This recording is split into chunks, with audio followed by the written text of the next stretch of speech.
أعوذ بالله من الشيطان الرجيم بسم الله الرحمن الرحيم وليستعفف الذين لا يجدون نكاحا حتى يغنيهم الله من فضله والذين يبتغون الكتاب مما ملكت أيمانكم فكاتبوهم إن علمتم فيهم خيرا وآتوهم من مال الله الذي آتاكم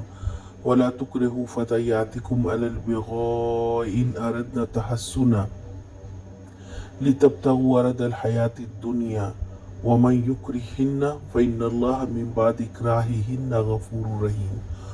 اور جو نکاح کا موقع نہ پائے انہیں چاہیے کہ وہ عفت ماہی اختیار کریں یہاں تک کہ اللہ اپنے فضل سے ان کو غنی کر دے،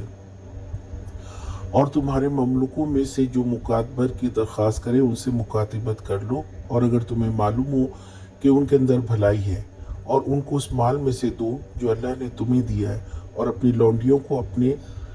دنیاوی فائدوں کی خاطر قہبہ گری پہ مجبور نہ کرو جبکہ وہ خود پاک دامن رہنا چاہتی ہوں، اور جو کوئی ان کو مجبور کرے تو اس جبر کے بعد اللہ ان کے لیے غفور الرحیم ہے۔ پھر ایسے مجبور لوگ جو چاہنے کے باوجود نکاح نہ کر سکتے ہوں تو پھر وہ حرام راستے کی بجائے صبر سے رہیں، پاک دامن رہیں، یہاں تک کہ اللہ تعالیٰ ان کو اس قابل کر دے اپنے فضل سے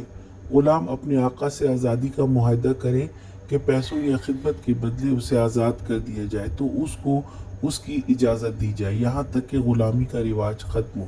پھر غلاموں کی کثیر تعداد نے اپنے آقا سے درخواست کی اور لوگوں نے ان کی آزادی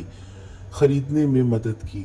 عرب جاہلیت میں ان کے آقا سردار اپنی اپنی لونڈیوں سے غلط کام کرواتے تھے،